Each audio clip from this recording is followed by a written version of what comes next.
All right, we're going to get started. Good morning, everyone. Good morning. We have great breakfast, so once more, good morning. All right. Okay, I'm Vivek. I'm one of the founders and CEO of HackerRank.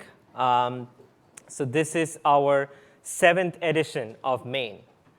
So we've done it in San Francisco. This is our second time in San Francisco. We've done it in Palo Alto, New York, Sydney, APAC, Bangalore, and this is our 7th and second time in San Francisco. So thank you, everyone, for coming. And this is the first time we're doing it on live stream. And there are over 500 or 700 people watching. So good morning, good evening to whichever time zone you are in. So we have some great things to talk about today. We're going to show you a demo of Tech Talent Matrix. We're going to have a panel. We're going to wrap up with a fireside chat on developer love. And of course, my keynote. I know everybody is excited to hear that. Okay, so don't worry, I'm not going to disappoint you. But before we get started, just a quick show of hands. How many of you here are on the recruiting org? All right, and how many of you here are on the engineering org? Okay, so about 80-20. Don't worry, we have content for both of you. I'm not going to disappoint anyone. And my keynote today is going to be focused on two themes that are happening. The first one is what's happening on the developer hiring ecosystem. Okay, and the second one is how can we use data in recruiting. So that's what those are the two themes that I'm going to be talking about in the keynote. Before HackerRank, I was a developer at Amazon. I used to work in the Kindle team. I'm not responsible for any bugs in your Kindles. Somebody asked me that, so it's been a long time. But during Amazon, I used to do a lot of technical interviews and found that resumes had a very poor correlation to skills. So we used to spend an enormous amount of time doing technical interviews, and also we didn't hire candidates who were potentially qualified on skills, but not on paper. So we were missing out on a lot of great candidates as well. So the process was broken, which is what got us to starting HackerRank. And our mission at HackerRank is to match every developer to the right job with the underlying driver being skill over pedigree. So it shouldn't matter which school you went to, which company you worked at before. What matters is do you have the skills to do the job or not? And that's what we exist. That's our core philosophy, principle, how we make decisions, how we build products, and everything. So why is this important? Why is this philosophy or why is this principle important? So I'm going to talk about the developer hiring ecosystem, like I mentioned, in kind of like a supply-demand equation, demand being companies who are hiring developers, supply being developers. I'm going to talk about what's happening in the market. So let's start with the demand side. We work with every one of these companies. And so I'm going to give you a quick anecdote on each of them. Goldman Sachs has over 25% of their workforce in engineering and IT. And they're aggressively hiring developers across the board. And that percentage is going to continue to increase over time. And they're using HackerRank to standardize all of their hiring. They're no longer a financial services company. They are a tech company. We work with Home Depot, and they're building this massive team of data scientists and full-stack developers to better help you understand recommendations, help you surf the web better, help you understand what's the best product to buy. They're no longer a retail company. They are a tech company. And then we're working with Ford, who's going through a massive transformation, both external and internal, where they are using HackerRank to upskill their developers internally to get accustomed to the latest technologies. And of course, like all the car companies now, they're also building a self-driving car. So they're no longer in the automobile industry. They are a tech company. So there's a huge trend of every company becoming a software company. And in Silicon Valley, we always live in a bubble. And I'm going to burst that bubble now. Okay? So what we believe are quote-unquote tech companies, which is everything from consumer apps, mobile apps, the enterprise software, what we believe is tech companies, occupy less than 5% of the total number of companies in America, which means 95% of companies are currently whatever you categorize as Financial services, retail, manufacturing, healthcare, higher education are all becoming tech companies. So if you believe we are in a war for talent right now, the situation just got more complex. Don't worry, I'm not here to just come with a problem. I also have a solution, so I'm going to share more with you. But that's what is happening on the demand side of the equation. So it's going to get more and more complex by the day. Then on the supply side, which is the developer, I want to share a story of Adriana. Adriana is a very smart back-end developer, proficient in C++. And she was actually part of a team which built one of the first real-time financial trading apps in the late 80s, early 90s. Very smart developer, continued to rise up the ranks, and now she's a data scientist at Randstad. No big surprises, except for the fact that she took a 14-year break between her first job and her job today. She wanted to raise her kids. What started off as 1 year, became 2, became 5, and then became 14.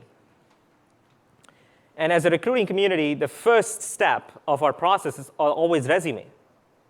And she got passed on by so many companies because you look at a resume and say, oh, that's a 14-year gap. Like your coding skills might be rusty. Are you the right fit for the company? Will you be able to code? And she kept getting passed on by a lot of companies. Now, thankfully, there was a subset of companies which said, you know what? We're going to put skills first over resume. Whether that is taking a HackerRank challenge or showing your portfolio or sharing your code snippet, whatever it is, the first step is we're going to showcase your skill. She aced every one of those interviews. And she finally took the job as a data scientist at Randstad. It was a life-changing moment for her. At this stage, I just wanted to give kudos to all those companies who put skill over resumes first. So thank you for all the companies who actually did that. And the reason I share this story is I would call Adriana's resume as a non-traditional developer resume. Right? This is not the typical resume that you actually see on a day-to-day basis. Now, here's the trend that's happening. If you look at what's happening in the market trend, like Amazon last week just launched a program to teach 10 million kids a year to code. 10 million. Now, if there's one guy in the world whom you can trust with numbers, it's probably Jeff Bezos. Right? Japan has made it mandatory for K through 12, the computer science to be a mandatory course across high schools and across middle school, everything. It's become mandatory now. Hadi Partovi, who's the founder and CEO of Code.org, which is an initiative that actually helps people learn to code, is estimating over 1 billion students over the next 20 years. 1 billion. Now, let's say all these guys are crazy. And they're off by a factor of 5 or 10. Let's say even they were off by a factor of 10. So over the next decade, even if they're off by a factor of 10, you're going to see over 10 million developers come up in the market who are going to learn how to code, but their resumes are not going to look anything like what we've been used to before because they're not going to go to a school and get their 4-year degree and continue to learn. They're just going to learn how to code on their own. So on the demand side, you have a huge shift in the demographic or the type of companies that are hiring. And then on the supply side, you have a whole set of different kinds of developers who are going to come in the market. So our old ways of recruiting based on resumes and things can't sustain over time. And that's why our core philosophy, core principle of how we operate in the company at HackerRank is always based on skills. Hey, we want to understand what are the skills you're looking for as a company. We want to measure, do you have those skills as a developer, and continue to enhance the matching process. So a little bit about how our product works. We call our product HackerRank for Work, which is what is consumed and used by a lot of businesses. So Code Screen is a way for you to create a coding assessment tied to a particular role. So let's say you're hiring a full-stack engineer. You can create a real-world challenge that can assess a set of skills. And when a developer submits code to this challenge, we analyze the code on a bunch of different parameters and give you a report saying, hey, here are the 5 competencies that we assessed this candidate on, and here's how this candidate performed. Do you want to move forward or not? And then when you move forward, we have another solution called Code Pair, which allows a hiring manager and a candidate to interact live. It's a pair programming session. where you bring in the candidate's code that the person submitted in the take-home challenge into the code pair and start to interact and see if you can work together well. This is a great experience for candidates. This is a great experience for a hiring manager because you get to see if they can work together well. You would have probably been familiar with this. Most of the interview process, a candidate is actually clueless, just so you know. You might probably already know this, but if you're not, this is news. They have no idea how many interviews I'm going to attend, who's going to interview me on what are the skills do I need to be prepared for. I'm just going to show up, and you're going to ask me to draw something on the whiteboard. That's not a great candidate experience either. So using the product, at the end of the day, you get a candidate packet that actually tells you, hey, we have evaluated this person on 5 competencies on code screen, 3 on code pair. Here's where this person stands. Here's the skill that we want. It actually helps you as a company to really understand what are the skills you need in a particular role in your company. And imagine doing this hundreds of times over years. You continue to get better. It helps you build great engineering teams. And that's the data-driven decisions that ties all this together. We're going to talk about that in a little bit. We have transformed the hiring process to a skill-based approach to over 1,100 customers globally. And over 5 million developers have been assessed on our platform. That's slightly over 20% of the world's developer population. So we also need the endorsement from developers, right? Like customer love and developer love. And there have been over 21 million challenges that have been taken on our product. Here are some of our customers, similar to the trends that you see in the market, from small to large, from different industries that we've been able to transform their hiring process. I know some of you are here as well. And I'm just going to pick a couple of stories to share. The first one is Looker. I don't know if the person in Looker is here. Are you here? OK. If you're not, OK, it's a great story. Don't worry. So Looker is a very inspiring company. It takes the customer delight to a whole new level. If you want to be a customer support person in Looker, you need to know SQL. You need to know how to program SQL and write SQL queries. Makes sense given what their product does. So we started off with the customer support team, where you had to take a SQL challenge before you got on site, had a tremendous reduction in their time to hire and the skills that they were able to hire. And now we partner with them with over 20 technology roles.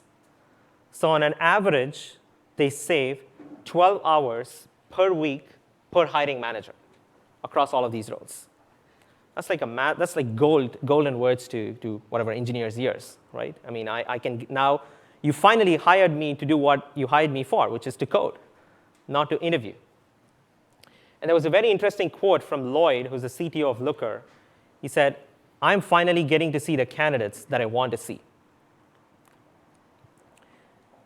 The other example that I want to share is Red Hat. I'm pretty sure they're still probably partying after the news on the weekend of IBM acquiring. But Red Hat has been a customer with us for over 4 years. And an interesting way Red Hat uses us is they give a real-world challenge to candidates. It's like kind of a flight simulator. You are not going to hire a pilot by asking a multiple-choice question. Hey, can you fly a plane or not? That's not the way it happens, right? And they give a real-world simulation to the DevOps or the site reliability engineers that they're hiring. And it's a great experience for a candidate because it gives them an idea, OK, got it. This is the kind of work that I'll be doing once I join the company. And for a hiring manager, it's great because now you get to see the thought process of the candidate when you're going to come into the interview. And they've standardized their hiring process. And post-implementing HackerRank, they've reduced the number of interviews by 60% and increased the bar. So these are really, really encouraging stories that we've been a part of. And what this has led to is we have so much data about these companies who are using it, about developers who are using this. And right now, we do one assessment or interview every 8 seconds. So it's been, 15, 20 minutes since we started. 8 times 7, 140. So I hope my math is right. So about 150 interviews have already happened so far on our platform. I don't know why that screen blurred after I said that. This has nothing to do. It's away from my talk track. That is a real data, real number. And every assessment has so many data points, right? Which is, what language did you use? How many times did you compile the code? How many times did you run the code? How much time you took it? What is the role that you're looking for? There's so much insight that we can actually derive from this data. And we can do a lot. So what is the best insight that we can actually give to our customers? Well, the answer is straightforward. We just asked our customers, like, what's the best way to give you insights based on this data? So we ran a survey. It's called the Tech Recruiting Report. If you're interested, you can actually go to research.hackerrank.com. You have the full report. And one of the things that got highlighted in the report was the hiring manager and the recruiter relationship. I don't know if somebody's playing a joke at the backstage, just so you know. But that's a very, very critical relationship. We all know this. And if you looked at, and we asked the question of what's the biggest hurdle in building a strong partnership between recruiting and hiring managers?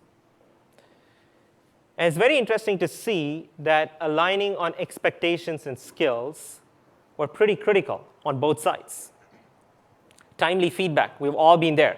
I can understand the pain of recruiters where you just keep emailing or slacking developers, hey, can you please give me feedback? Can you write the feedback? We have to move forward with the candidate. I do that a lot in our company as well. And aligning on skills, expectations, and giving feedback are super critical. So we're going to talk about skills and expectations. So expectation is to share, hey, if you were to hire a developer, how long is it going to take? What is our developer brand? How do you measure that? How do you measure the strength of your brand? Because if you don't measure the strength of the brand, then your expectations are going to be misaligned. Like, how fast can you hire? And alignment on skills is critical. Because, again, you've been in the situation where a hiring manager walks up to a recruiter and says, hey, I need a Python developer with 5 years of experience. Now, what the hiring manager really meant was, I need a very strong developer who has experience shipping real-world apps, preferably proficient in Python, but even if this person is really good in any language or any framework, as long as the developer is willing to learn my stack, I am good. That is the real meaning, but that gets lost in communication. So when there's a misalignment on skills, it becomes very hard to continue the recruiting process. So we're introducing 2 scores that can help you understand the strength of your brand and the sourcing channels, and how aligned you are on your skills that are required to perform the particular job role. We're calling those 2 scores the candidate response score and the assessment quality score. So how does this work? So when you create an assessment on HackerRank, and you're going to send this to candidates, and you probably have different sourcing channels, LinkedIn, career pages, recruiters, and all of those things, where are your candidates engaging the most? Which channels where the candidates actually open up your emails, like actually click on the link, take the challenge, or actually drop out from the challenge? What's really happening? Which sourcing channel you need to double down into? Which should you back off? What's the strength of your brand? And we're going to go into detail in a demo of what are all the parameters that are present in the candidate response score. And the assessment quality score is when your hiring manager is going to create a challenge, when a developer attempts it and gets a score, are they correlated to how they perform in the interviews? Because if there's no correlation, then you're probably not aligned on the skills, and you need to start to work on this. So we're putting these 2 scores in a 2x2 grid, which we're calling it the Tech Talent Matrix. It's similar to a Gartner quadrant. Gartner didn't have a quadrant for this, so we created a quadrant for all of you. And on the x-axis, you have the assessment quality score. And on the y-axis, you have the candidate response score. So on the top right, you have the leaders category. It means that you have a great brand, and you're very much aligned on the skills that are required for the job role. Celebrate, but it's also hard to sustain that. So what does it take to actually go ahead and sustain in that category? The bottom right, we call them achievers. You're very aligned on the skills, but something is not working in terms of your brand. Or you're actually looking at the wrong places to hire. And on the top left, we have attractors. You have a great brand, you're really messing up on the interview process, which you should go ahead and fix, align on the skills, and get a better idea of what you're looking for in a job role. I know everybody's working on, hey, what is the bottom left? What have we named it? It was a big discussion as well. Hey, as a company, we're very optimistic, okay? So we're calling them learners, okay? Hey, everybody needs to learn. They just need to learn a little more, that's all. And our goal is to make sure that we can help every company push yourself to the leaders category. What are specific things that you can do that can help you better align on the skills that you want, that can help you better strengthen your sourcing channels or strengthen your brand in the developer community? And what are specific things that you can do to get through to the leaders category? We launched this in September in kind of like a private beta. And the response has been overwhelming from customers. Like customers want to know, I mean, for the first time, we're really quantifying the strength of the brand and strength of like how aligned you are on skills. It's been amazing. It's been amazing to see the response from all of our customers. So if you're a HackerRank customer, you should talk to your customer success to figure out which category you are in. If you're not, we can help you sign up and figure out where your category is. So to share a demo or how this actually is going to work in the product, I would like to invite Jawahar, our head of engineering, on stage.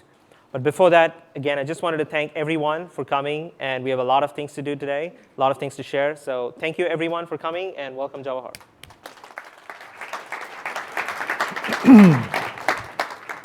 Morning, everyone. Morning.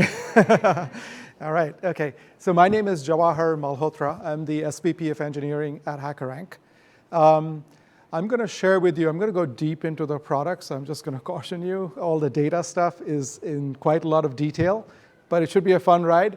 I'm going to try to up-level all of it so you can actually understand how you can use this in general. If you walk away feeling empowered, like you have data that can help you tune the entire process, that'll be a win. Okay? So don't worry if you don't understand every little detail. So I use the product myself for hiring at HackerRank.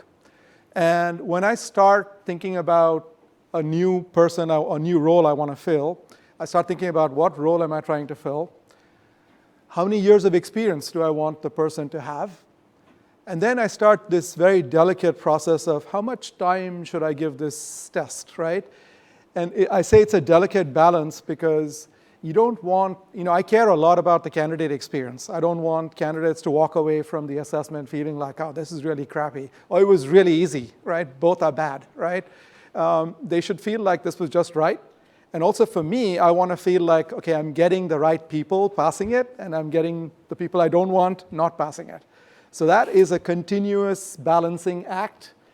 And so I start off with the initial 90 minutes or whatever it might be that I make an educated guess to get started, right? Then it comes to questions. What questions should I include in this assessment, right? And so there, the question becomes, what skills am I trying to look for? Okay? So like Vivek was saying earlier, it's all about skills, right? So I'm looking for people who can do the job. I've done the mapping between the job and what skills are needed to actually do this job really well. So I'm trying to choose questions that are going to actually elicit those skills from the candidate, right? So this, again, is a very educated guess. Hopefully it's educated. Sometimes it's not. But I get it out there, and I start the process of inviting people to this test, right?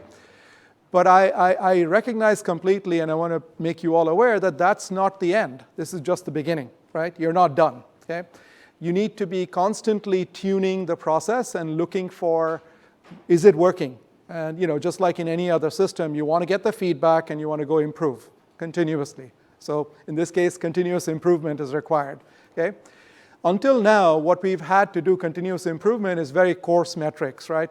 We get attempt to invite ratio or time to hire. Okay? And then those are not enough for me to really fix problems that I'm seeing. So to help you with that, I'm giving you a preview of something that's in the product. And it's it's in development. It should come out early next year for generally available. If you have questions, reach out to your customer success. They can help you understand this more. But this is a performance funnel for a specific test. Okay? The test information is up on top. And this is a funnel, just like you see funnels in many other products. This is telling you the progress of candidates through your process, right? So while you look at it, I'll walk you through, when I have this, the first part of the funnel is all about candidates and their response. So what Vivek talked about, candidate response score. And think of all the potential problems that could happen, right, when you start sending out the test. The emails may not get delivered. They may actually get delivered, but people may not open them. They may open them, but they may not click the link and go to the test. And they may click the link and go to the landing page of the test, but not click Start Test, right? Because that's the next step. So all of those things could potentially go wrong, right? So where are things going wrong? And how do I actually understand that at a deeper level and go fix them? So for that purpose, we actually, and if you click down into candidate response score, in this test, it's only 65%. We've got benchmark data here, which says the good, poor, average. How is your test performing against the benchmarks, the best practices in the industry? And in this case, I'm seeing the email open rate is very low, right? 85% is not good, right? You want everyone to open your email at least. So what you need to do, you probably need to go back and fix what you're saying in the subject line about the email, right? And make sure that people actually, and also outreach, right? Before you actually send them the thing, tell them something about there's a test coming, and it's going to be about this, it's going to be about this long, be prepared, and go, take the test. And sometimes you have to even do a little bit of selling, which is, okay, if you take the test, your process on-site is going to be a lot smoother, right? Because you'll be prepared much more with what kinds of things we're looking for. So email invite rate would be one problem. The next one is the average on test link click rate. So the body of the email becomes suspect at that point, right? What am I saying in the body that people are not clicking the link, right? And then the final one, start rate. When they click the link and go to the landing page for the test, what have I said on the landing page about the test, right? And why are they not clicking start? So you're getting signals here that are going to help you tune the process. Remember I said great candidate experience, continuous tuning of this process, right? So I'm constantly going to be monitoring these and going back and fixing the test. All of these are telling me I need to fix my outreach, and I need to fix how I'm emailing people. The test landing page, I need to kind of improve those to get those to be better so the candidate experience is much better, right? Moving on, when people do start the test, right, they start taking the test, I'm now then questioning how good is the test, right? What's the quality of the assessment? Are people actually feeling like this is a good test? Are they completing it on time? Are they, do they have enough time to complete it, right? The 90 minutes that I picked, was that the right amount? So to help you with that, in this case, the assessment quality score you can see is 89%, so it's pretty good, but it could be better, right? And so how could I improve it and make it even better? Maybe 95%, right? So to help you with that, we're giving you a whole bunch of details here, so you can see the average attempt duration. So that's telling you how much time is being consumed on average, right? So 98% of the 90 minutes is being consumed by most people who are taking the test. That's kind of a signal that, I got to go maybe increase the time, maybe get that down to 75%. So on average, people take 75%, right? The really great people might take only 50%, right? And so that's one signal there. Completion rate, only 62% of the people who are starting the test are actually finishing. Okay? That's not good, right? That's going to be a bad candidate experience. The ones who are not finishing, what are they thinking walking away saying, either it was not a very good test, or it was really hard, or I didn't have the right amount of time, whatever. There's a whole bunch of issues that could happen, but you at least have a clue. So the call to action here becomes, let me go review my test. Let me see what I'm doing there. Let me actually go and review a few of the attempts. So you can go even deeper and look at a few attempts and see what happened. How did people run out of time? And so you can do this in partnership with the recruiting and the hiring manager. And so what Vivek was saying earlier, you get this deep alignment, at like, okay, what are we really looking for? And is it actually working, right? So yeah, and also candidate feedback. Candidates give feedback at the end of the test. The feedback could be, the environment was not broken, which is on us, right? The environment had a problem. The content is also a pretty suspect thing when they're giving bad feedback. What the questions, hard to understand? Did it not work the right way? So you want to kind of go and review all of those things. But this dashboard overall gives you all of this information, at a fairly detailed level with the ability to drill down so you can understand what's wrong and how do I go fix it, right? Remember, it's all about candidate experience. And so with this tool at your disposal, you're going to be continuously improving that, right? And you're going to make your test totally awesome so you can get more and more people through it. And you get the benefit, you get the fine balance. It's the right test, and it's not, and candidates are enjoying doing it. And it's representative of what your company and your hiring, goals are, right? Okay. I'll hand back to Vivek. Okay. Thank you, Jawahar. Yeah. Thank you all. All right, so just a quick quiz. What was the AQS score? 89? What was the CRS score? Okay, whoever got this, you get an extra goodie in the bag. But anyway, there's a lot of data, obviously. But I think the underlying theme is we have so much data in recruiting right now that when you think about it as art versus science, it's starting to move more and more into science in terms of at least understanding the skills, right? So what this really helps, alignment of recruiters and hiring managers is super key on the skills and expectations in terms of your brand.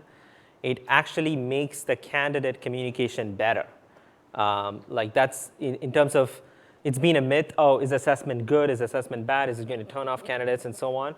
What we have observed is it's so hard to schedule an interview because you have to do it in the work time. And either as a candidate, you need to work from home or hide in a conference room that nobody can actually see you.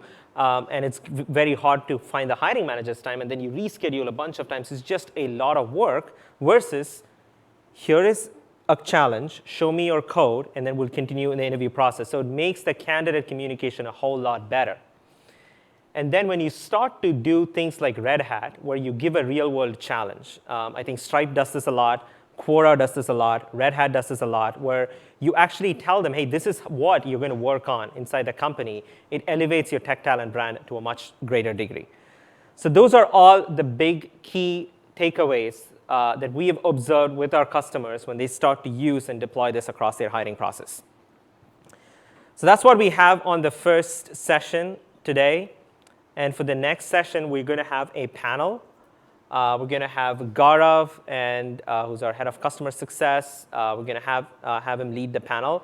But before we invite, as we are setting it up, I'd love each of you to introduce yourself to your neighbor and share one important learning that you had in 2018. Hopefully about recruiting, that'll be great. And then while you do that, we'll set up the panel. So thank you.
All right, let's get started. So welcome everyone. Wow, you guys are really engrossed in asking each other what you did in 2018. Very good. We're very engaged. Should someone start snapping? Okay. Like in the kindergarten classroom?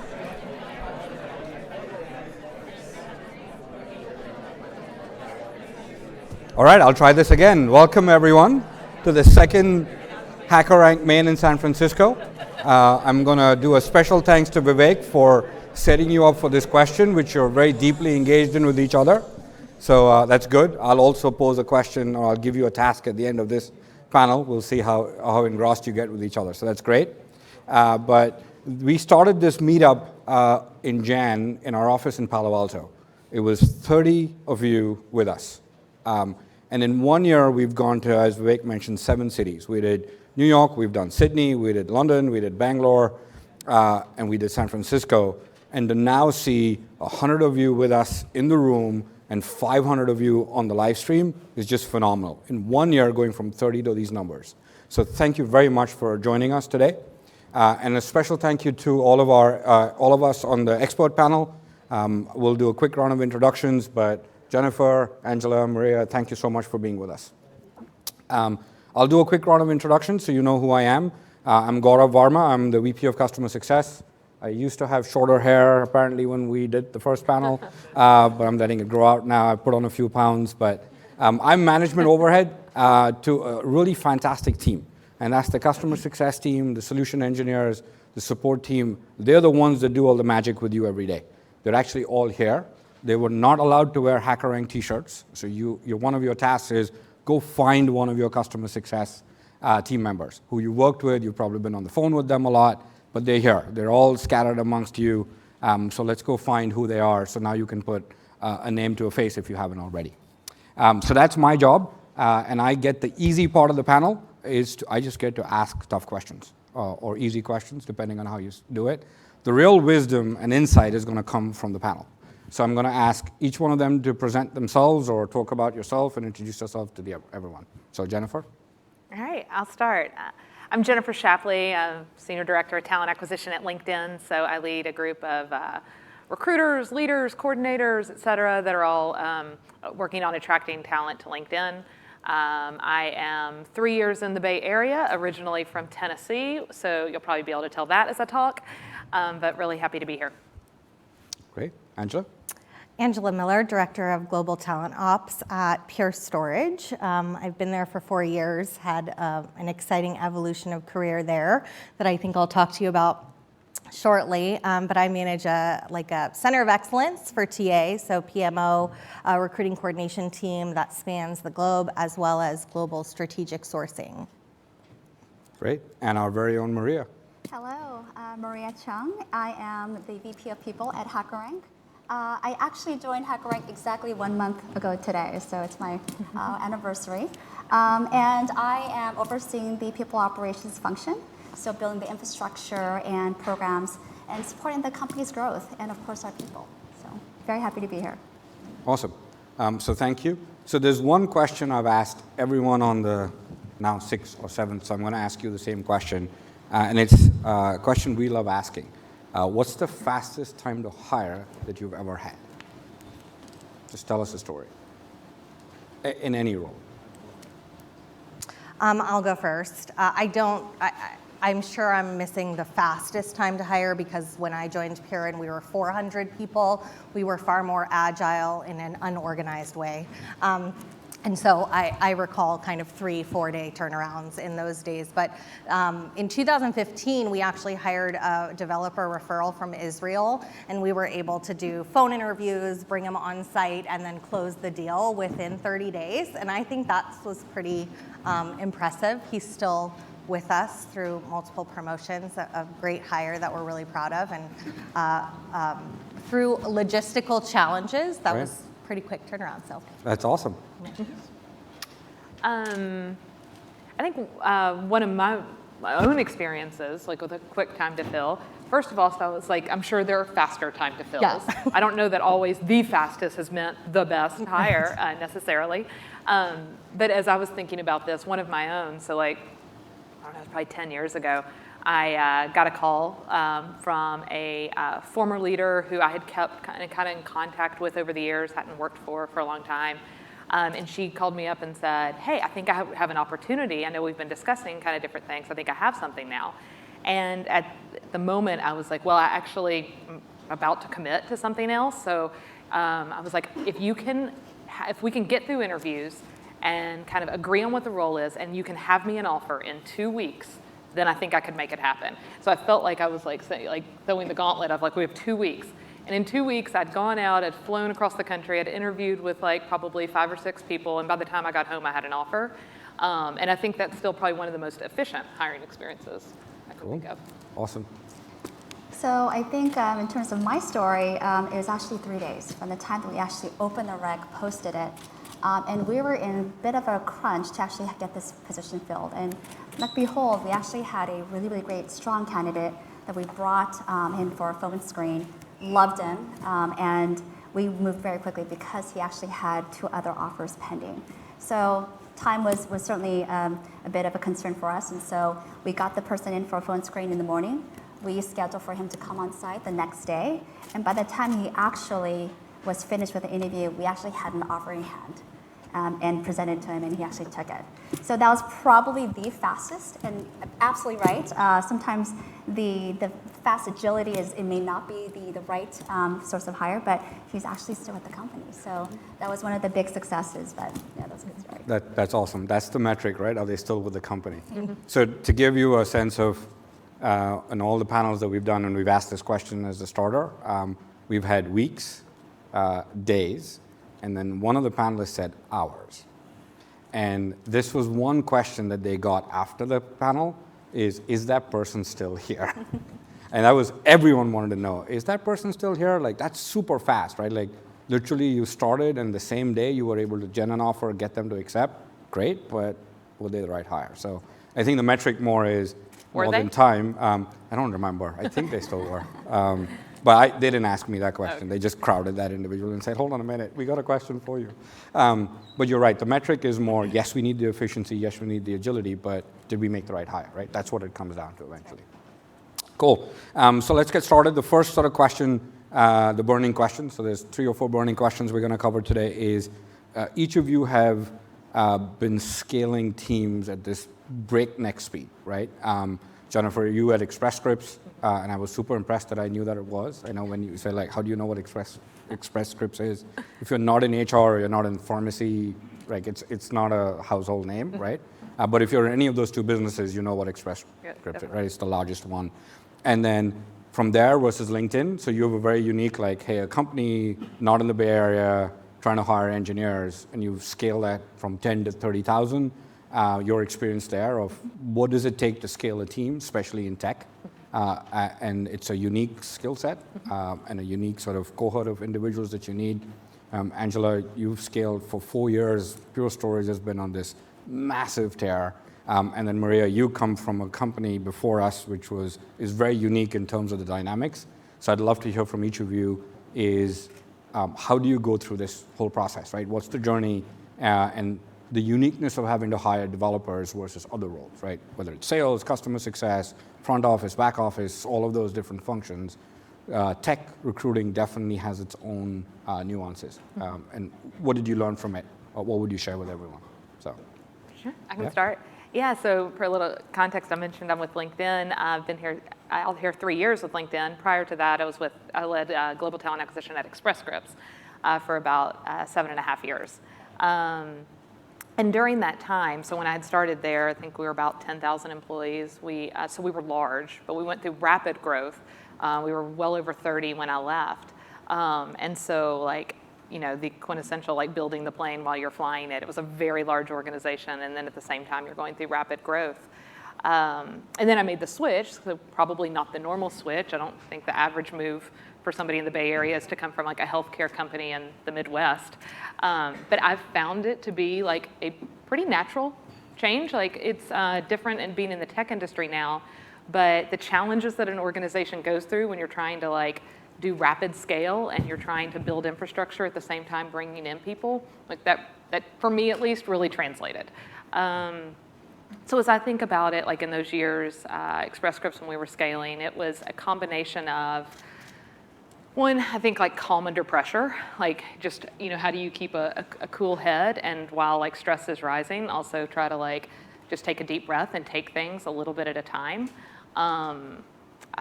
We hiring the right people, obviously, incredibly critical.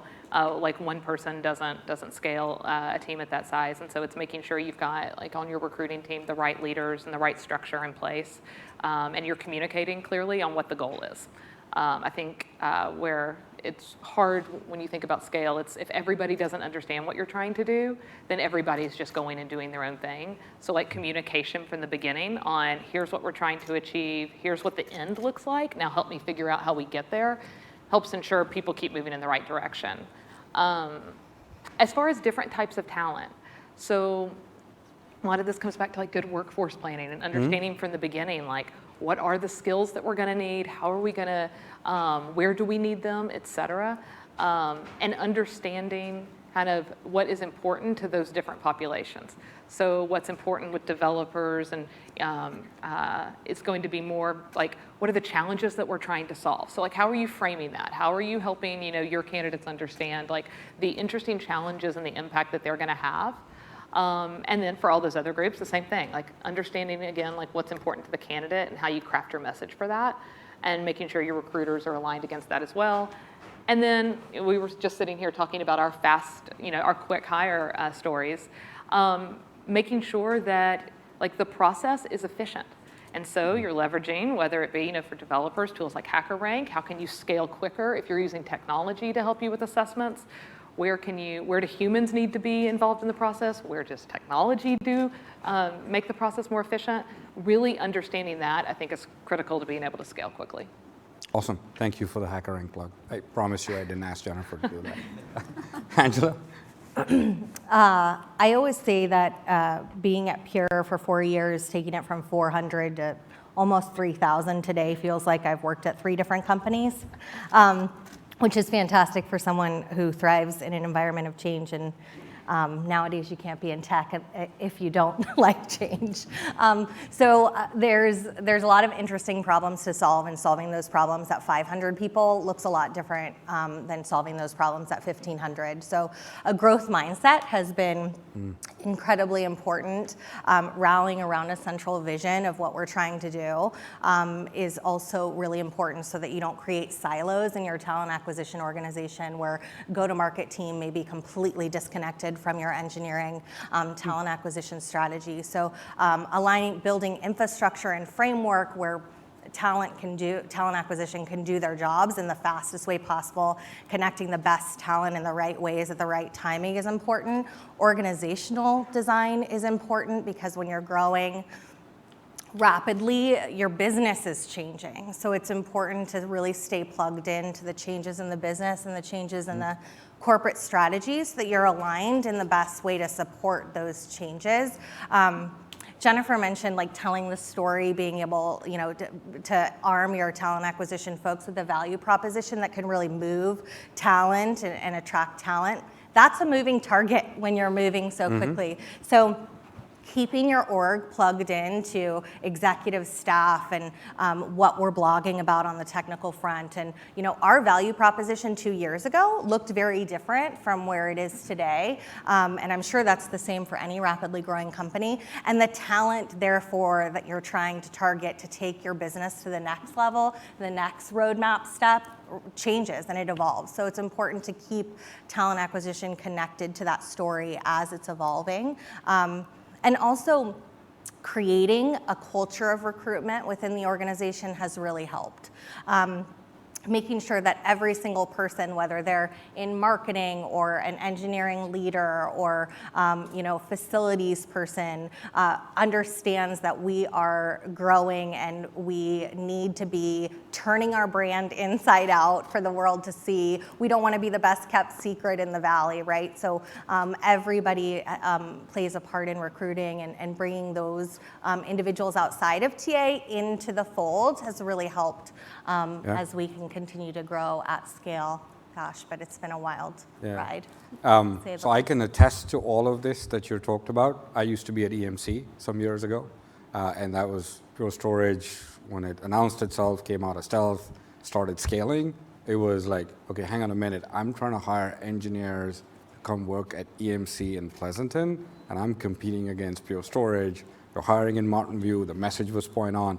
It was scary. you rattle the cages, right? Like it was like, wow, you got to get up and pay attention to Pure Storage. Like this is a formidable competitor. So it worked for sure. I'm not there anymore, so I can say whatever I want. But yeah, it definitely worked. So that's awesome. Maria? Yeah, so I'll speak to more of the shift in our recruiting strategy and perspective. In that, in the past, you had interviewing where it's more of a one-sided conversation, one-sided situation and process, where we as employers or we as a hiring manager or recruiter were actually assessing candidates' talent to be able to see if they actually fit into our organization, our culture, our team. Now, with the shift in our industry and also our market, it's very, very competitive out there.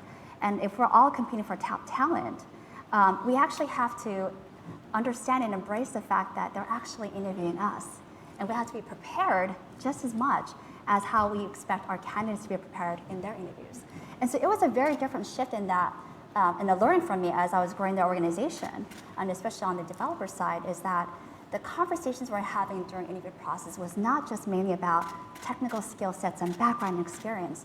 It was a lot about culture, team dynamic, what do we do as a company, what we believe in, what are our mission, what are the drivers. Those all came into play a lot more. And so it was no longer more of the, hey, you talk about technical skill sets. It was shifting and changing the entire recruiting panel process and interviewing process in making sure that we had enough time for us to be able to incorporate those messaging throughout the entire interview process. Rather than traditionally in the past, we had hiring managers do the selling at the very end. It was no longer that. And so we definitely have seen that shift over the past couple of years, and it was a huge strategy change and a mind shift change for us. Awesome. So next year when we do this, we have to be able to say the same story as Jennifer and Angela. So we as a company, HackerRank is going from 200 to 2,000. That's right. So that's our challenge. Absolutely. All right, excellent. So one of the things that all of you touched on was around messaging. That's really important. But the other big sort of piece is, how do you measure recruiting performance? And a lot of what Vivek and Jawahar shared, that's something that you as our customers have been challenging us and saying, I need more data, right? It's not just an assessment tool anymore. There's data that you have, bring that data to me.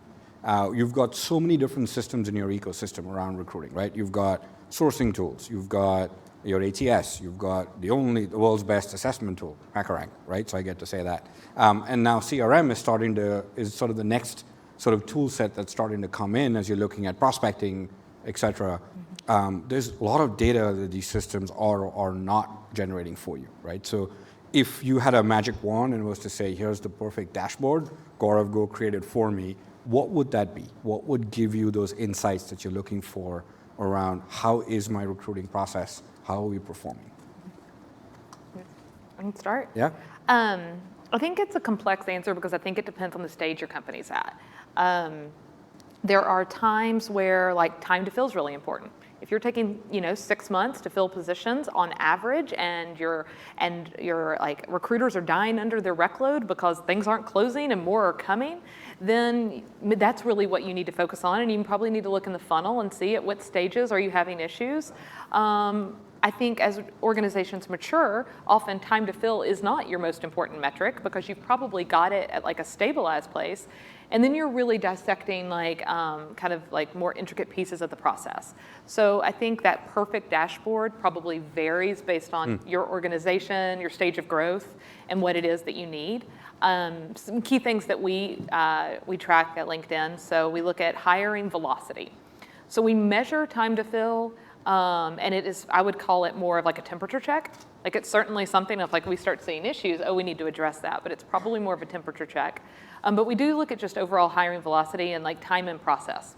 So once we introduce a candidate to the process, are they stalling at different steps? Are people getting stuck at the review stage, at the interview stage? Are we taking too long to give them feedback? And so that's really where we're focusing. How long, once I bring you into the process, how long before I'm going to be able to tell you, are you moving forward or are you getting an offer? We measure NPS, so Net Promoter Scores across different audiences. So the hiring manager NPS, how did they feel about the process? Candidate NPS. We measure referral NPS because our referral audience is really critical to us and makes up a big piece of our hiring. And then we have recently started measuring kind of the reverse. So right now, we ask everybody for feedback on our recruiters, hiring manager, candidate, how do you feel? But we hadn't asked the recruiter how they felt about the hiring managers. And so that is now a new metric that we're looking at, and we're using that to go back to the business and give them feedback. Because, yep, recruiting, we want to get feedback, but we also, you all know, I'm guessing a lot of you are in recruiting, there's feedback for the hiring managers as well. Like, and are there ways that they're impacting the process? So those are like some key ones for us. So I would say overall satisfaction, velocity, and then we're lucky to have a lot of dashboards where we can dig deeper into like funnel metrics, diversity. You know, what does the diversity of our funnel look like? And that's something we measure on a regular basis. It's funny to hear the evolution because we are just getting to the point at Pier where we're looking at NPS, where we're kind of instituting that CSAT metric for candidate satisfaction, and then phase 2 is hiring manager satisfaction. Right now, I would say we've got a phenomenal people analytics team, I think, which is unusual for an HR team of our size, but incredibly leverageable across the organization in so many ways. But we measure pass-through rates as an indication of the health of our interview process. We have identified like what a healthy metrics looks like, and in real time we're able to double click on anything that we see. Why is it, taking so many more candidates through this part of the funnel to get an offer? What's changed in our interview process? Sometimes double clicking on that leads to like better training of interviewers, which is something that's actionable and kind of low-hanging fruit to go in and just put a shot in the arm and develop something, with agility and insert something into the process. But funnel metrics is important. I love looking at sourcer performance through the lens of what companies we're hiring from. If we want to build our company in a certain direction, we need to hire specific people with specific skill sets from specific teams to make that happen, to bring that desired expertise and diversify our kind of thought at Pure. So I love kind of seeing how sourcing can augment that pipeline through kind of the top 5 companies that we're hiring from over time. I also love to look at where we're losing people to, which is an interesting metric. But standard top of funnel volume metrics, pass-through rates, funnel activity, offer acceptance rates, and offer decline reasons. We were able to, with data, recently catalyze a review from our comp team of competitive salary ranges for engineers because we saw in real time, like literally in the quarter, a spike in offer declines based on compensation. And we were able to course correct really quickly because of our access to that data. So that was really validating. That's awesome. Yeah. Yeah. I love data. I depend on it. Obviously, I'm overseeing the functions. I have to make sure that all the different functions on the HR team is running smoothly. And so the kind of data I'm looking for are twofold. One is standard hiring process. Right? We have a pretty small organization right now, but what am I looking for is, how are we doing as recruiters? How are we doing in terms of attracting talent? So it's the pipeline, it's the source of candidates, it's the time to fill. Those are all the different things we're going to be able to assess how effective we have been. On the other side I'm looking at it's not just about filling seats, it's also looking at quality of our hires as well. It's the performance. Did we do a good job of recruiting the talent that we need to be able to fill the role that the business needs? And so we're looking at, performance reviews, the attrition data, tenure data, surveys, all of those other realms that we wait, of course, after they come on board and they go through and being with the company. I'm also looking at that as well. So it's a holistic view of from the time that they join us to the very end. Awesome. One thing Go ahead, Jennifer. I was thinking as we were all talking about it, because there are your like core dashboards and like the metrics that we're talking about. One of the things that's been really helpful for me that may not always be built directly into like our core dashboards are setting up success metrics that you measure when you're introducing new things to your process. And so like when we're introducing new assessments, new tools into like our selection process, we always establish specific success metrics for those up front. And then over time, sometimes those need to be embedded into our core dashboard. Sometimes they don't. But I think that's really critical as you're bringing in new things, is to upfront set up success metrics for that and how you're going to measure it. That's awesome. And hopefully what we're building in the product feeds into those dashboards. I know when I first reviewed it with Angela, you were like, and your team was like, yep, when do we get this data? We want it in our core data set so you can start analyzing it more, which is great. So I definitely heard that you want to have more of the funnel data. So that's what we call the candidate response sort of scorecard. The candidate feedback, we call it developer love. Actually, that's the last thing Vivek does every night. He's passionate about it.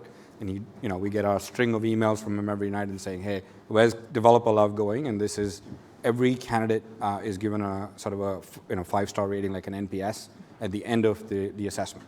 And essentially, they're giving us a score on 3 things. One is HackerRank the environment in terms of the tool, autocomplete, you have debugging, things that developers are very passionate about. They're giving you a score on the content. Is it relevant to the job that I'm applying for? And then duration, right? So it feeds into your NPS score. And then the third thing, which I will miserably fail in, is hiring manager scorecard, like having recruiters assess us. I know Meena on my team, if she looks at the aging of how long it takes me to fill my scorecard, she's probably going to put me in the bottom of our organization. So yeah, I'm going to slow roll on that one. But the other, we're very much aligned with, and this is what we've been hearing from our customers and the input you've been giving us on, hey, you have all this data, make it available to us so that it's part of our, I may never be the ultimate dashboard for you. There's lots of other systems that you're using in tandem that give you the big picture, but our ability to feed that is what we want to drive towards. So that's excellent. So the next topic, how many of you went to HR Tech? No? All right, so biggest HR Tech conference held in Vegas, Amsterdam, and one more city, right? This year, I got to go. I didn't get to go last year. And it felt like I was at an AI conference. It didn't feel like I was at the HR Tech conference. Every booth, every signage was AI, AI, AI. And it's a very polarizing topic, right? On one end, I see it that everyone's like, there's a whole group of us that go, this is pixie dust, it's going to solve world hunger, like, AI is going to solve all of our world problems. Then there's the Dr. Gloom, doom scenario of machines are taking over, judgment day is about to come, all of that stuff. So it's a very polarizing topic is what I see on all my sort of, all the news and all the media coverage around AI. So I want your opinion on AI, machine learning, what's going to happen to human interaction? Is it still important? Can we just go automate the hell out of everything? And Sophus, you get to close your ears on this one. Sophus is our head of data science, so he doesn't. I don't want him hearing this as yet. But I just where do you see this going? And are we going to become obsolete? Because that seems to be one scenario that AI and the machines can make us obsolete. What does the future look like, say 2030? Right? I'm going to be super obsolete by then. I know that for sure. But just the whole tech recruiting space. Where are we going? What do you see? Is it going to augment what we do, or is it going to take over what we do? Probably a little bit of both. I think there are certain things that AI will take over. I do not think we are going to be obsolete. But I think those of us who figure out how to embrace AI, how to use it to improve the quality of what we do, will be in the best position in 2030. Last year, I think it was late last year, internal partner that I work with, who actually happens to be here, Shankar, and I sat down, he's on our product marketing team, and we were talking about AI, machine learning, and how do we think about it related to recruiting. And we drew up this 2x2 quadrant on where we saw the highest impact for, or the highest probability for AI and machine learning to come into recruiting. And so high to low, and then where does human impact provide the most value still, and high to low. And so those things where we have low value derived from the human interaction and high probability for automation, those are the things that we're focusing on, okay, how do we then leverage AI in those processes? And then on the reverse, the quadrant where high impact from having human touch and really low kind of opportunity for AI, or even if there's high opportunity for AI, if we see it being something that highly benefits from human touch, then we're not really, those aren't the areas we're focusing on. So for example, high area where human touch really matters and we don't see AI playing as big a role would be things like the negotiation with the candidate, the differentiated candidate experience. I see a day where there will be such a push for automation that at some point saying, we're not automating that, we're going to let you have a human interaction is going to be the differentiation in the candidate experience. So I think using humans in a way that differentiates. Storytelling, I think, is still something that we really see like human interaction in. Things where it's like, you know what, are we getting like the most value out of putting a human on this? But we maybe not, but we see huge opportunity with AI would be things like assessment of skills, and candidate propensity to talk to us. So those signals, like is somebody ready to speak to us? And so we're focusing within LinkedIn on, okay, let's look at that lower quadrant and let's focus our opportunity there, and let's use AI in those spaces to actually improve the recruiter's role, to make it easier for them to augment what they do versus thinking about it as like fully replacing. Cool.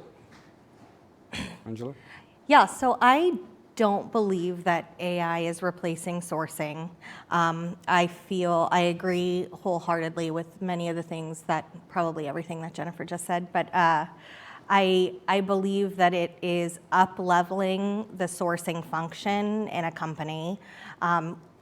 AI is rewriting the sourcing job description, essentially, by removing administrative burden, low-touch tasks that we're frankly paying sourcers too much to do anyway, and allowing them to really up-level their skill sets in research, BI, company mapping, finding really high-value target talent based on skills rather than resumes. It's not an algorithm anymore where you're looking at the elite top 10 computer science schools anymore. There's a lot more strategy that goes into finding the top 10% of engineers out there, and some of them are at San Jose State, and we're gonna find those with more time to double down on those kind of channels. Yeah, I love AI. I love what we're doing with screening with AI. I love what we're doing with automating, the course of kind of discipline of following up with good talent so that we're not being redundant in our work streams.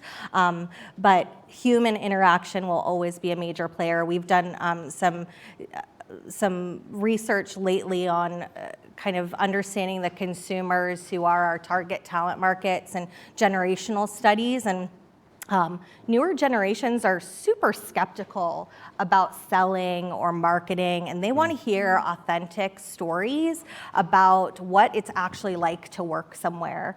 They don't want to hear a sell. They don't want to get some sexy infographic that promises the world. They want to really hear about what it's like for people that have experience growing their careers in places. They want different things. They want growth. They want genuine authenticity. They want to be in a place that's inclusive, where they could be their genuine self and bring all of their person to work. And those things will never be conveyed via AI. So it's just going to give us another opportunity to evolve how we're approaching this kind of high business impact group within a TA organization and an organization in general. So Cool. Well, I was super gullible when I started my professional career, for sure. I bought into all of that stuff. Hook, line, and Sure, sinker. whatever. Yeah, they're getting smarter. Yeah, they definitely are. So the bots are now taking over. That's good. I'm going to not allow Maria to answer this one. She's part of Project Skynet within HackerRank, so she knows too much about our roadmap. At our next event, we'll have Sophus come present our AI roadmap. So Maria, you don't get to give away the story right now. Thank you. So, all right, so the next one, which is a very debated topic, especially here in the Bay Area. Do we have a talent shortage? And it goes from, we hear things like supply versus demand, are we not doing it the right way? But just fundamentally, do you believe we have a talent shortage, tech talent specifically, for your companies in the Bay Area specifically as you're hiring, or anywhere across the globe? Do we have this massive tech talent shortage, or is there a different problem that's actually that manifests itself as, oh, we have this massive shortage of talent in the world of tech? I realize I keep going first. Yeah, Angela, you Sure. want to go first? Look, there are a lot more jobs probably than there were in this tech space. But if you tell a recruiting manager that there's a tech talent shortage. I kind of have like a visceral reaction. No, there are plenty of good people out there. We just have to find them. There's more jobs, but tenures tend to be slimming down, so there's more opportunity to pull people. I also feel that there's so many startups that are so sexy and pull a lot of kind of early in career engineers and maybe mid-career engineers that are, you know, looking for the upside, you know, in the middle of their career being part of a startup. But those are kind of, lots of them are facades of, you know, grandeur, and, you know, they're not as stable and as innovative as they may have been promised. So I think that there's a lot of opportunity if you've got a solid value proposition and if you can bring stories to life about why it's truly great to be at your company. I think that there's people out there that will listen, and even if someone isn't in a position to make a move in that immediate future, it's worth developing that candidate relationship, because they will be in 9 months, they will be in 13 months, and that's the play. It's long-term candidate development now. It's building relationships for the long term, and so I do not believe there is a talent shortage. Awesome. Angela, I know you're very passionate about this. And you have programs in place where you're going after or looking for women in tech specifically that have been out of the workforce for all the right reasons and are ready to re-enter. Yeah. Talk to us more about that as part of this sort of, like, as you say, there is no shortage. There's more than just the same 10 universities that you go after, it's right. the same folks. Yeah, diversity isn't only about underrepresented minorities. Diversity is about diversity of thought, and with that comes, you know, people that have been out of the workforce. And our job is to find skills-based matches, people that can make a difference, that can diversify the conversation, because our people making decisions need to be representative of our customers, right?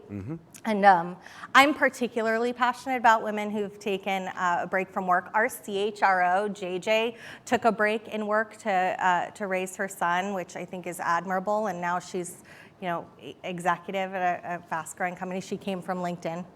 Awesome. As well, but I recently spoke at an event called Swing Shift in Seattle that was talking to a bunch of women that took like a 2 or more year break and were really nervous about entering the workforce again. And the fact is there's skill-based training that are available to get them feeling more confident about like the email ecosystem now, you know, no longer Outlook now. Right. Let's get familiar with Google Suite. But yeah, there are programs in place to do that, and with a little tiny mountain to climb, these people can be huge assets in your organization. So I'm a believer in skills-based hiring. In fact, our engineering interviewers don't even look at resumes when they interview. We've always been like that at Pure. So that particular model falls very well within our organization specifically. Awesome. That's great. Jennifer? Yeah, if you are restricting the profile of person you hire on things that are beyond the actual skills needed to do the job, there is 100% a talent shortage.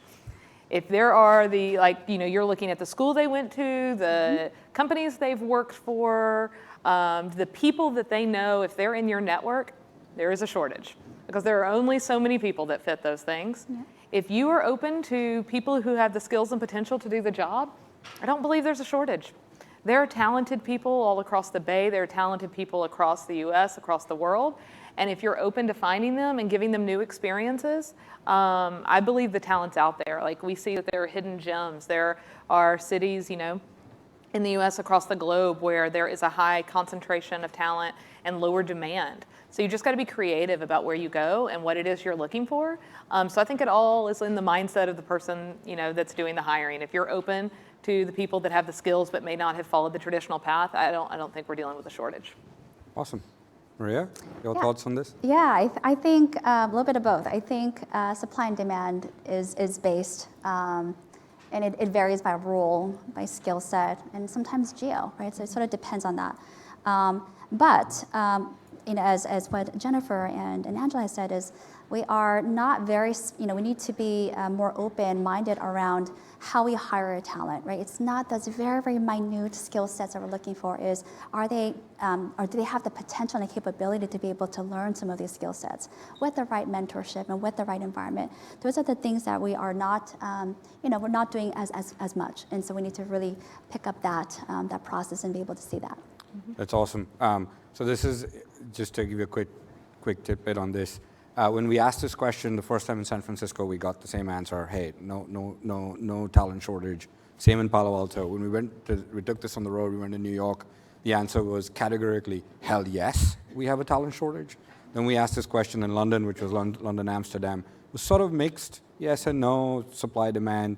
Sydney's fun, everyone wants to come work here. But it's very interesting to see geo, industry, that lens when you put on it, like what the answers are. And when everyone's from that same geo, same industry, like it's financial services, big money center banks, not yet sort of the investment banks have definitely made that shift and they're more software driven, but the other ones are going, oh yeah, we have this massive talent shortage because you're looking with that lens, right? So really cool. Now I could keep peppering you with questions. I've got 50 more, but I'm sure there are questions for individuals that are on the live stream, for all of you here. So I want to give everyone a chance here to ask you some questions. So anyone, please raise your hand. We'll have mics out there. What would you like to ask the panel?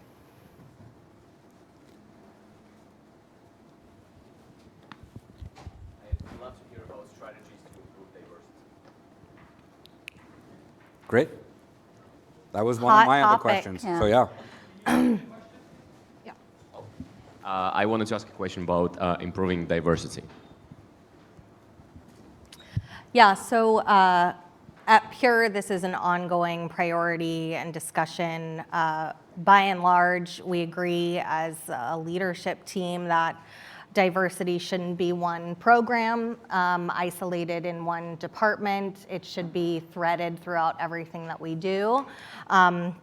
Our interview process, our sourcing strategy, our onboarding, and our inclusion once people come on board. So we've invested heavily on employee resource groups. So we've invested heavily in making people feel included across underrepresented minorities, but also in specific other areas. That's a great selling point when you're looking at it from a talent acquisition lens, that when you come on board here, people are their true, authentic selves. But how do we get them in the door is a totally separate problem to solve. And I think there's so many different ways to solve it.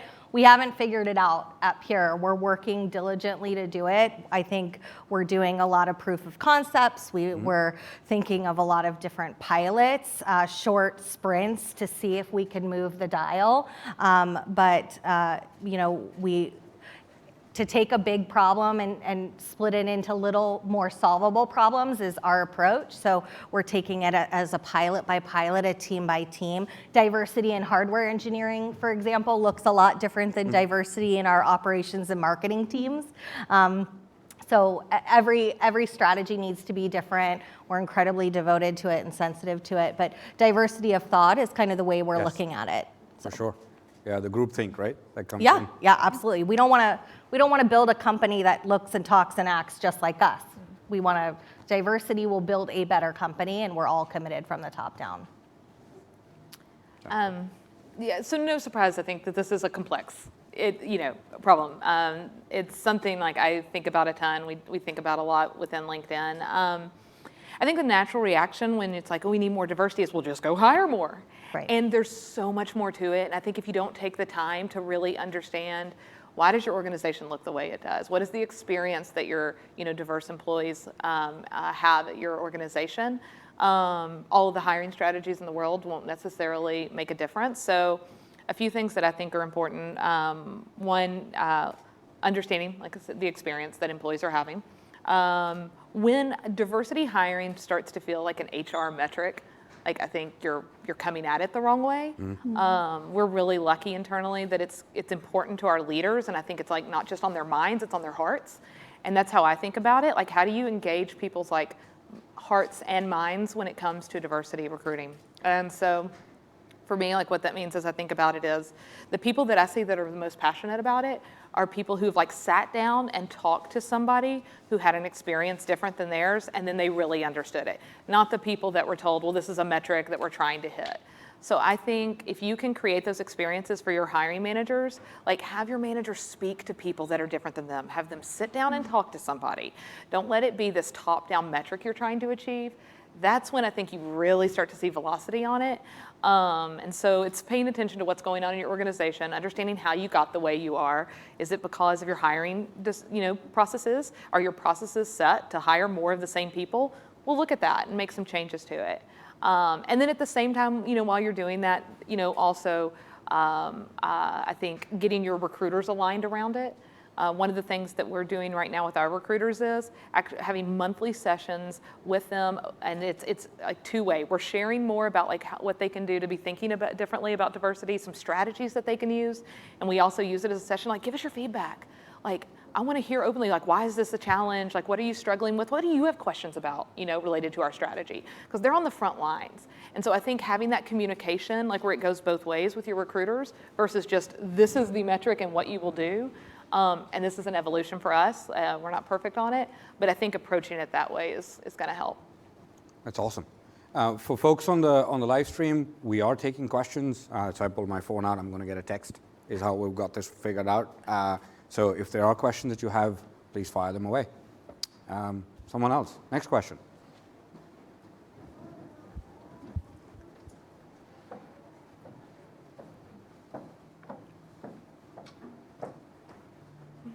There's a microphone. Sorry. We'll get right to you. Should be good. All right. Hi. So quick question. So we talked about demand and supply a little bit. In your opinion, given the gig economy, how do you feel, or where do you feel is a better question, the freelancers fit in? We use a ton of freelancers. Well, I mean, relatively speaking. We use freelancers. We partner with Upwork. They provide like a 2-day turnaround for freelancers. So if you're involved in that community, that's a great place to get projects. But if you are in need of quick turnaround remote talent to do projects where they don't have access to your internal systems, that's a great marketplace. And they do provide some like worker classification indemnification for any of the legal folks in the room. So yeah, we'll always leverage probably freelancers over staff augmentation in our engineering organization. That's just kind of how we're modeled. Interesting. I think one of the there was an organization I talked to once that I thought had like the most effective model for figuring out how to use freelancers. And so at this organization, they had their freelance model, their staff aug, their FTE, like their traditional like in-house recruiting, all like kind of funneled through the same place. And there was this initial like checkpoint. So I'm a hiring manager and I need to hire somebody. Most hiring managers default to, I need a full-time person. Mm-hmm. When really, if you ask them the right questions, you can actually steer them a different direction. Mm-hmm. So like, what is the work that you need to get done? Is it long-term? Is there an end date to it? This organization had like these questions that they would take people through and then branching, and then that led them to, well, it sounds like you need a freelancer. It sounds like you need part-time staff aug, or full-time. And I thought they were operating at very large scale, but I thought that was really interesting to see how they had it all coming into one place, and that at the point of like the hiring manager realizing they had a talent need, then going through with engaging with them on kind of like your traditional intake, but it wasn't just about now I'm going to go recruit an FTE for you. It was figuring out what the need is. So I think for like the freelance population, it's going to require us better understanding on the front end what the need is, because I think that's going to vary across different organizations. Yeah. Cool. Yeah, I used to work for very large companies and startups. If any one of you want to know how to game the system on a large company, come talk to me after. I was notorious for doing that. And I also defaulted up, I need full-time, right? And it wasn't until you actually had the conversation and said, well, what projects are you trying to spin up? And is there a different approach? But how do you work around your budgets, et cetera? I've got a bunch of stories for how to work that. We've got time for one more question. If you have a hand up.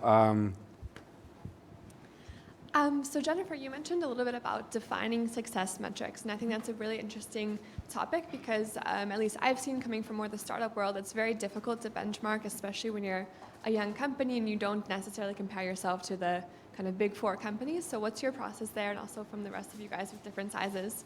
I'm kind of curious how you approach that process. Yeah, so speaking to what I was talking to with success metrics, so we were introducing some new tools to our process, and so we start with like, what is it we want to measure? One of my most critical internal partners is our people analytics team. So we go from what is it we want to measure, and then okay, what do we actually have the data to measure? Which I see a lot of people go down the path of like setting success metrics, but they actually can't measure it at the end. So that's first and foremost what we do. We think, what is it that we want? Can we measure that? For just a specific example of one of the things that we're doing right now, what we've looked at is we have short-term, kind of midterm, and long-term success metrics. So we look at the very beginning, what will we be able to know? What early trends will we see like in the first 3 months? And we set out, we report on those. And so in this case, it was candidate adoption. Are they, how are they going through the tool? What is their sentiment? We measure that. We look at early trends in the pass-through rates. So are we seeing improvement from the point of them completing this to is it making a difference at the offer stage? Midterm, we basically just have more data to measure those things. And then long term, we look at actual statistical results tying back to performance. So that's for an assessment example. You didn't pay for this plug, but quick plug for some of the HackerRank stuff we do. We are already seeing a 10% improvement. We removed a phone screen step and replaced this assessment. So one of our success metrics was, are we actually seeing an improved rate of offer for the candidates that are going through that assessment? And so our early indicator is we're seeing a 10% bump there. So for us, I think success metrics is, what is it you want to do? Talk to your analytics team. Do you have the data to measure it? And then probably having short-term and long-term goals. That's awesome. And I'll also pipe in, push us. There's a lot of data that we have. We can share a lot of benchmark data for you. Like you said, as a startup, what do I compare against? Comparing against the top 4 is not going to work. But our ability to give you the data and say, how are you doing against your cohort? Where should you be? Is something that we want you to keep pushing us and saying, you have all this data you're sitting on. Give it to me, make it actionable for me. So this is awesome. I've learned a lot. Thank you so much. Like I said, I can keep peppering you with questions.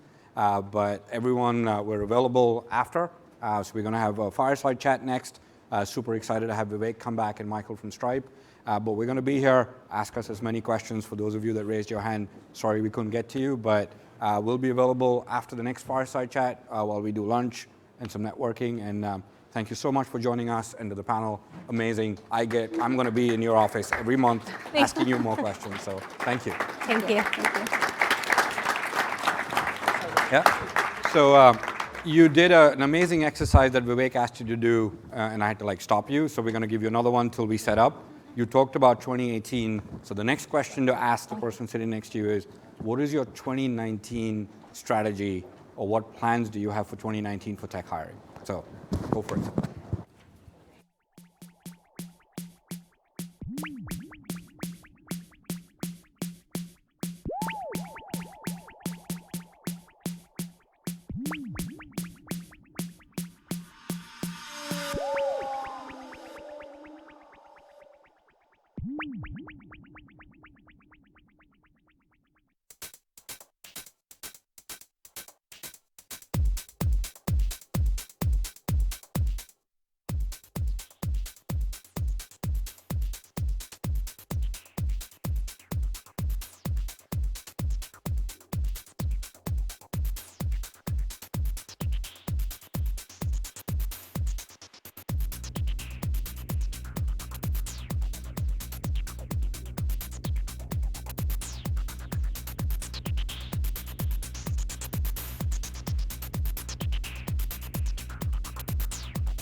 You guys did like Stripe Connect or something?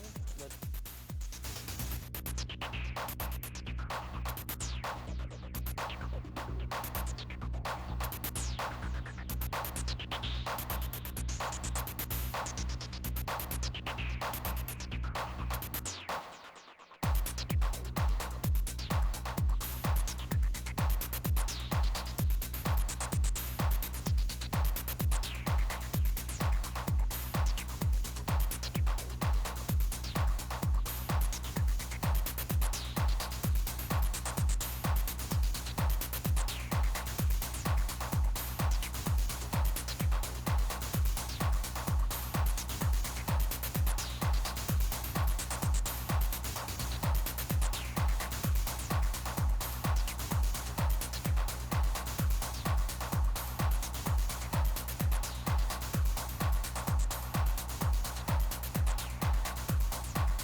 okay. Hey, we're going to get started in hopefully less than a minute. Everyone. This is going to be a super interesting chat, so I don't think you should miss the introduction. Okay. Well, thank you, Mike, for coming. I removed my suit because this is a developer conversation. So maybe I'd love to maybe have you introduce your role at Stripe and your work at RethinkDB. We can get started with that. Yeah, sounds great. Yeah. Really happy to be here. So I work at Stripe as a developer advocate on the developer relations team. I'll give a little context on like what that role looks like in a moment. But prior to Stripe, I was the founder of a developer tools company building an open source database called RethinkDB. So I've been doing developer tools for most of my career. In my role at Stripe today, our goal is essentially to reach out to the broad base of developers who use our platform. Stripe builds economic infrastructure, so the simplest version is we accept online payments, but you basically can use our API platform to be able to help build your online business and then scale it globally. And so what we do is we try to find all of the touch points and friction across the product and platform for developers, and then advocate externally and internally to reduce friction and improve velocity. So we spend a lot of time thinking about developer mindset and a lot of time thinking about what developers need. So yeah. So I don't even know if you know the story. So our first office was RethinkDB's first office. That's right, yeah. In Mountain View. That's right. In the Dana. And one of RethinkDB's co-founders, Slava, he wrote a blog post called, "Will the real C++ programmers stand up?" Do you remember that? I remember it, yeah. So we were the first Indian-based companies to get into Y Combinator. This was 6 years back, so we had to fly in all the way just for the 10-minute interview. Fortunately, it worked out because otherwise it would have been a 20-hour flight and get kicked back after 10 minutes. And RethinkDB was part of the YC batch previously, or prior the previous batch. And I remember showing this blog post to PG, Paul Graham, saying, look, one of your favorite portfolio companies, we're solving one of their great problems, so you should definitely— That's real. Yeah, you should definitely hire us. That was our attempt to help with recruiting, and it worked, clearly. Yeah, at least worked for us, yeah. Stripe and RethinkDB, Stripe has one of the most respected developer brands, really great about it. Are there like specific principles or philosophies that you guys followed that helped you get there? Of course, one of them is obviously the core is API. Yeah. So that should, by default, attract developers. But I'm pretty sure there are a lot of API companies who don't have a brand like Stripe. What are some of the principles that you started to work on? Yeah, so since joining Stripe 2 years ago, I shifted from working on like a database that's software you download and install and like run on your machine to an API platform. And it's a very different experience because APIs, like, they represent the world around us. Essentially, the way that people approach APIs today, like effective companies building API platforms, is traditionally companies would sign paper contracts with each other, negotiate the terms of how to work with your service partner, and then they would fulfill it we have to do it all by hand. It's all like negotiation, one-off for each individual partner. With an API platform, the terms are pre-negotiated. And then you can just transact freely, and access to the platform is democratized. So it's economic infrastructure that allows anyone to get started very quickly. And if you think about like developer mindset, one of the things that people don't often understand if they're not a developer themselves is like a lot of folks focus on the tools, like what languages do you know? Or what frameworks do you use? And they assume that that's like the thing that developers really care about. But the truth is that'd be a lot like asking like a potter, like, do you like potter's wheels? Like, do you want to work in my company? We have a kiln. And the truth is that, like, no, it's about the art. Like, what are you trying to create? What's the thing you're actually trying to build? And so when you have an API platform that sort of represents the world around you, it has to be well-defined, it has to be consistent, and it has to allow you to express your ideas effectively. You know, software is really just a vehicle for ideas. And so, you know, when it comes to Stripe, a couple things that we did differently. One is that, you know, the API is consistent, it's backwards compatible, so as we update it, you don't have to change anything into your software, it just keeps working. If your API platform breaks due to a version upgrade, that amounts to a contract renegotiation. And that's an opportunity for developers to leave your API platform. And so we really try to respect this like living contract with our users to understand that like if they're gonna be building their business and using our APIs to power their business process, then we need to make sure that it doesn't just abruptly change in them day to day. The other thing is that when you look at traditional payments companies, roll back like 10 years, I myself actually with Rethink, I tried to set up a merchant account to be able to do payments, and it was just like a laborious, crazy process because you have to fill out like contracts like this, sign with each individual partner like Visa and MasterCard, and then like, you know, it takes like weeks to approve you. And that isn't very good from a developer perspective because developers like really value load time to dopamine, like just like get that like rush of like, oh, it works. Oh man, what did I just do? I just made a payment. I just accepted someone's payment online. Like that's a pretty rewarding experience. And so, you know, unlike companies that traditionally would ask for a lot of details about your business to ensure that they can accept you on their platform, Stripe has instant onboarding. So you just get started, you sign up for an account, and you can just start using it. You can start building with it. And there's like documentation to help you along the way, very clearly defined, and you know, tools to help you see what's happening in every part of the API platform. And so this kind of like approach towards thinking about it as a relationship that needs to be fostered and helping developers express themselves well is you know, probably some of the driving forces behind Stripe's success. And how does this translate into your recruiting process in terms of giving, you talked about it should be agnostic of a language or a framework. Do you actually extend this principle or philosophy even during your recruiting process? I've looked at your guides of how you help prepare candidates. We should actually talk about that separately. Yeah. But we'd love to know how does this extend to recruiting? Absolutely. So there's like a couple things that I've seen companies make mistakes of, you know, peers like with startups who would try to like hire teams. And one is treating the interview process as like a confrontational puzzle to solve. Because sometimes the director of engineering will be like, oh, I know what I'm going to really stump the candidate. I know what I'll tell them. And that's actually not like how they're going to be working in your role, presumably. And so we try to give candidates like the absolute best possible chance for success. We have lots of guides that we prepare them for the actual day and what kind of problems we'll be working on. But when it comes to like software development, a lot of people assume that, you know, there is deep specialization within programming languages, but the best programmers, they can move from language to language and learn a new one within a few weeks if they need to. It doesn't, like the basic principles translate for the most part, and as long as someone is like a sophisticated, thoughtful engineer, you know, it shouldn't matter what language they come in the door with. The question is, can they do the work well, and are they a good person to work with? It's like really just that simple. And so we have like very defined processes for different like questions we ask, and then we always try to have one software development tools available for them that they can just download and install for all of the major languages. If we don't have that, we chat with the candidate beforehand and see if we can figure out like an option from them that will work.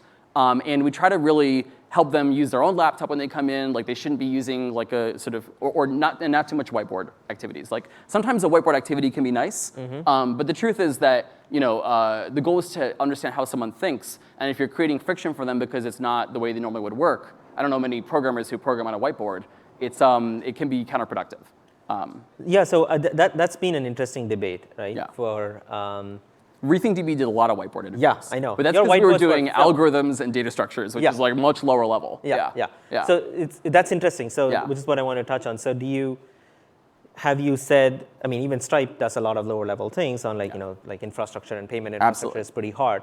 Do you say, hey, for these roles, it's okay to use them? And like, do you have a rubric defined for each of those roles? How do you actually standardize There the are process? always rubrics. Always, always, always. Can you give like a sample? Yeah, Or like so pick a one role? that I run for my team, so developer advocates, it's kind of like an interesting position because it's very left brain, right brain. You have to be good at the engineering and the building the technology, and also at the storytelling and the communication of it. And so my favorite exercise when I built my developer advocacy team at Rethink, because we had this sort of grassroots open source evangelism process. Yeah. And then at Stripe, we've done the same thing. One of the best parts is a take-home exercise. So we just say, hey, here's the prompt. Essentially, like, build a simple web app, and we give them very clearly defined terms and say, use this API to build it. And we leave it very open-ended, and we say, we expect that you will take roughly 3 hours to work on this. Like, please don't spend a lot more time than that, so that people don't commit too much to like building for like a day and a half, and it's early in the interview process. And people will sometimes be a little bit confounded by the open-ended nature of the problem, but that's the point. Is that in this role you're supposed to be able to figure out like what are the needs of the audience, define your audience, define the story, build the software. And then we have a rubric that grades them on like 5 or 6 categories and just identifies like, how do they do on documentation, on like the number of bugs in the app, like things like this. And then we look at the grades, and the thing is like consistency in a recruiting process is critical, because it's sometimes what happens is that you end up with getting excited about a candidate, but now you've introduced bias. And it makes it very hard to be able to scale a recruiting process if you don't have rubrics defined. So we're extremely precise about the rubric, and then we will go back and we will actually have a candidate review process where we look at the candidates who maybe didn't pass our interviews, either on-site or before coming in, and we say, why didn't they pass? Like, what could we have done to improve the process to actually expose the weaknesses of our recruiting processes? And so it's this sort of like endless cycle where we're like looking constantly at how to measure, and then how do we actually perform against the measurement. And that's what's allowed, I think, like a really like scalable recruiting process for Stripe, and a lot of consistency. Just pushing that, like extending that a bit further. Yeah. Do you think we could get to a point where you don't need to do technical interviews? No. Like why? What's the signal do you think you're getting? The signal is... I'm just talking purely technical. Absolutely. Like, can you and I work together well? Yeah. That is super hard to figure it out. I could probably write an essay. Yeah, I think we'll work together well, but that's not going to help. But just on the hard technical skills. Yeah, so I mean, sometimes you could look at someone's body of work and say, this is an excellent developer. And then they come in and they do an on-site process, and then they don't do well. And then you have to ask, like, what happened? Clearly they're a good developer. Maybe they don't perform well within this sort of narrow window, or maybe they got stressed because there was someone else in the room. And that's why, for example, like a take-home exercise for me is like really great as an early litmus test, because it allows them to like be as comfortable as possible in their own environment before doing an on-site interview. But the truth is that like just like you want to find out how someone, like the human part, we were just talking earlier about how humans will not go away, AI will not replace us, that like you need to have that sort of face-to-face communication. There's something else about seeing how someone structures their ideas and builds it, and then takes that abstract concept and then turns it into code like in front of you. And that process of like, it's not just about like sitting and like staring at them with like a timer and being like, you gotta get it done, you have 5 minutes left, pencils down. Sometimes the best interviews can be about actually just conversationally talking to them as they code and like discussing like what maybe this doesn't work, why doesn't it work? Let's do it together. And so one exercise we have is pair programming, where we will assign an experienced Stripe engineer with who's interviewing with a candidate. And if they run into a problem, it's not an issue. Like that's how software development works. Like what's the first thing everyone does when they have a problem is they go to Google and they're like, well, what's going on? And so while we want to emphasize that in an interview setting, like you have to have some latitude for the process, and the goal is just to see like, can we build things together? Yeah. And the reason I ask that is I tell this even when during our team meetings or recruiting. I think it's very similar to what you touched on. Hey, can we identify the best version of this candidate? Yeah, that's a big deal. Yeah. Like that should be, in my view, like that should be the principle of what's the best version look like, because everybody has weakness. Like we mentioned, everybody's a human here. Nobody's an AI robot. And it's very easy during a debrief to say, oh, this person didn't do well in this, so we're going to like not hire or make an offer. That's a very safe position to take. Yeah. And you will be right. Yeah. It's you can't debate on that. Oh yeah, I mean this person has a weakness, and like rubrics help. But at a high level, if you think about if you want to get the best version of the candidate, then how do you make the environment of the interview less intimidating? And less intimidating is like, whatever is the most comfortable for you is like, give me as much time, give me a real world problem, I'll work in my environment, I'll showcase my code. But the moment you come and start doing an interview with a Stripe engineer, Yeah.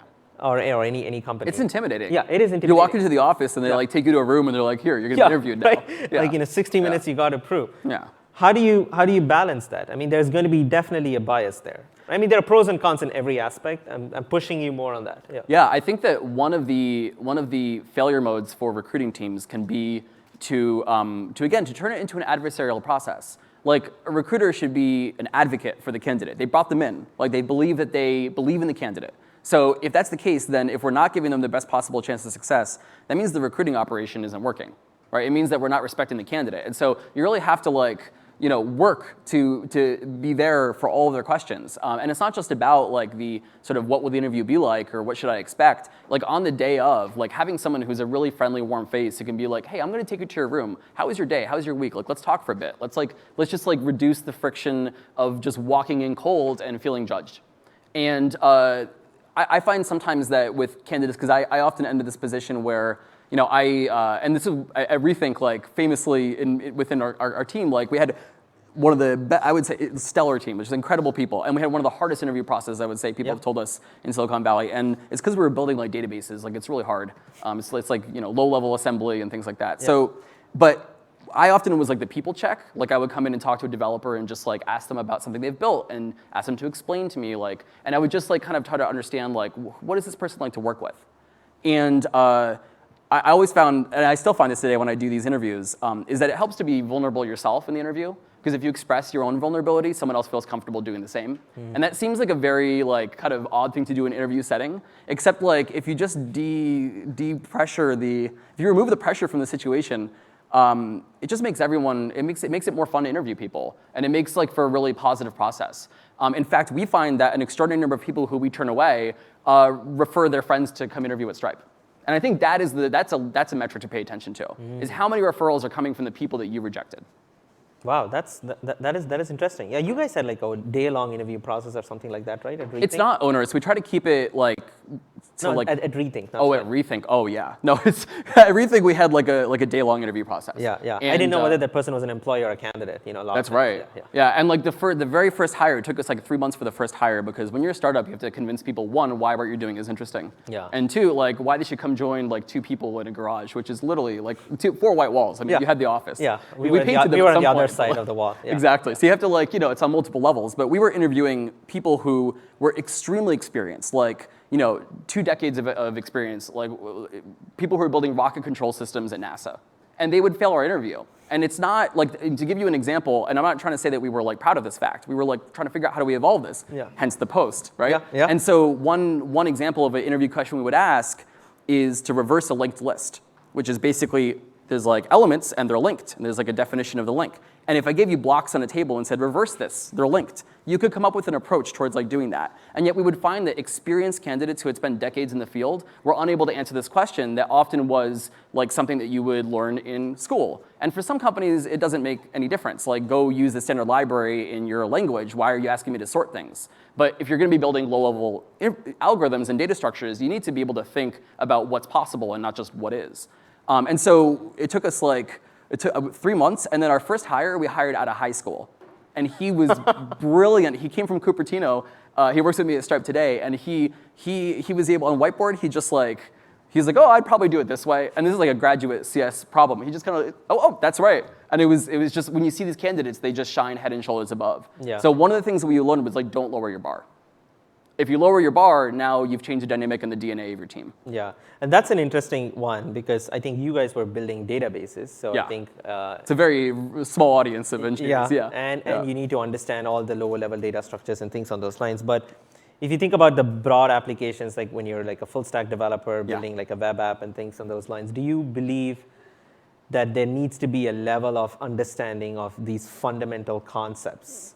And how far do you take it? Like, would you still reject if I'm unable to reverse a linked list at Stripe for a front-end developer, let's say?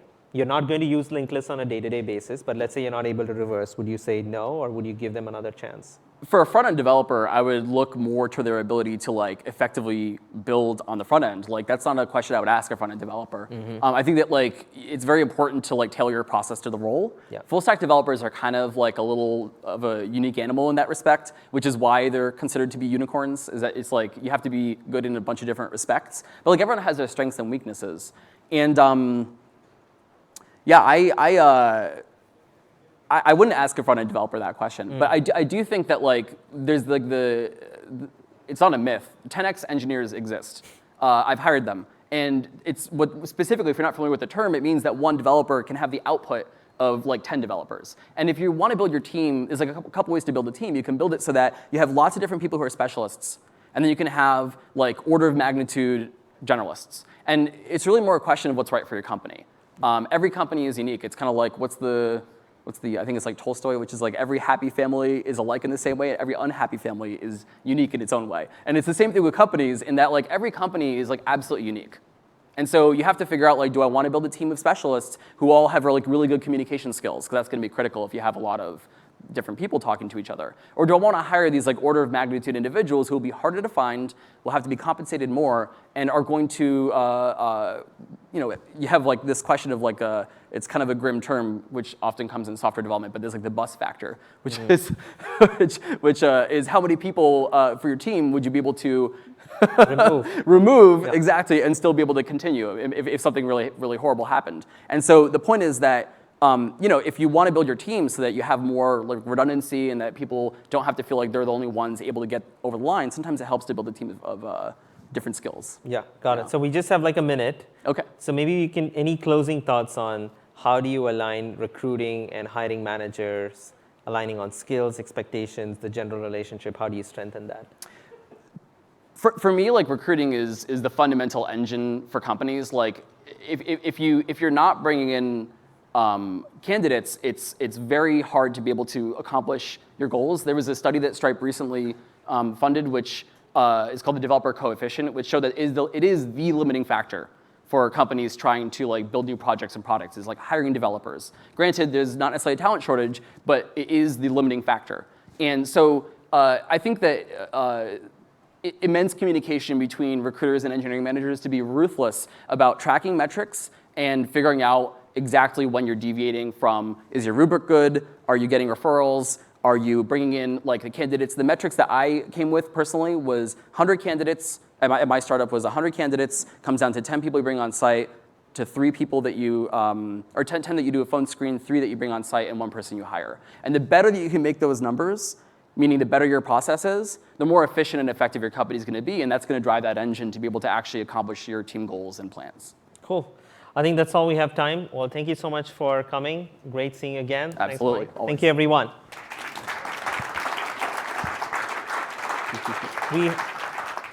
We have lunch, and then there's networking. Again, thank you, everyone, for coming to Maine. I hope you enjoyed, and I'm around if you have any questions. The HackerRank team is around. Thank you, everyone, for coming again.